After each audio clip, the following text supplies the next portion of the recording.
Hello there, welcome to another video here in the wilderness, the beautiful natural environment. Many topics that I've learned along the years. One of those topics, especially in relation to dating and relationships, that I would like to cover is ego and how it can seriously hinder your chances of changing who you are, improving, becoming a more attractive, interesting person, and therefore getting the results that you want. There's nothing wrong with confidence. Confidence is very good. You need to believe in yourself. You need to believe that you're worthy. You need to believe that you can achieve, because believing is half the battle. Once you think you can do it, chances are your actions, to the best of your current ability, will line up and automatically, instinctively help you and guide you towards that goal that you believe you can do. Even if you can't fully achieve it yet, you're being guided by a belief.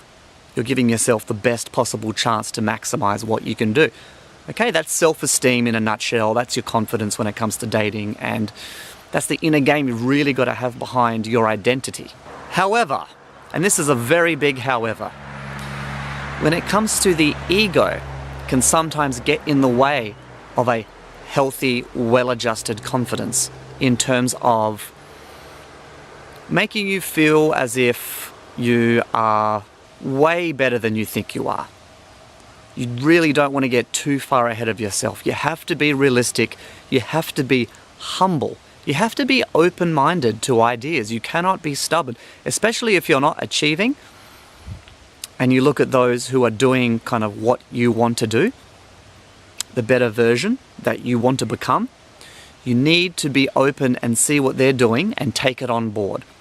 You have to take the ideas on board. You have to be willing to have a rational discussion, look at things critically, analyze what's going on and the reason behind it in terms of social skills, dating skills, social dynamics between people.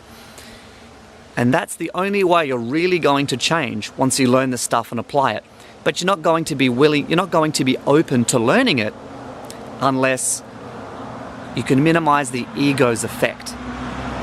Not having as they say, a big ego, like a big head, thinking, I've got all the answers, I'm the best, I can already do this stuff to a high degree.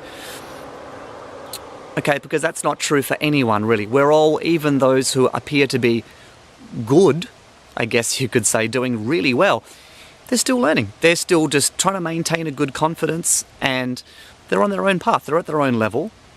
They've got their pros and cons, but they're kind of on their own path. Doesn't matter what level you're on or what your identity is, what kind of person you are. We're all on our own journey. And whatever journey you're on, you cannot let the ego get in the way. Open-minded is very crucial. So the ego is very bad when it comes to your game, because it kind of blinds you to your own faults. It kind of puts up a barrier, like a block, where you can't see what's really going on. You've got your own interpretation of events, which aren't actually realistic compared to what somebody else sees and can tell you, hey dude, what you're saying, what you're seeing isn't right. You know, you're telling me this, but I can clearly see it's not like that. Okay, so getting blinded by the ego. So once you take it down, or at least try to minimize its effect, because when you do gain confidence, sometimes you do gain some bit of ego, thinking, oh yeah, I'm the best, I'm just too good, right? Okay, over-entitled. You do not want to be over-entitled. You have to be realistically entitled and accepting of your current situation. So when you gain confidence, you will gain the ego. But the more you can reduce the effect of that ego creeping in, the more you will continue to change and improve, rather than hitting a plateau and thinking, what's going on? I thought I was really great now. However, I will also say this though. Okay, now I hope this doesn't sound like a contradicting factor.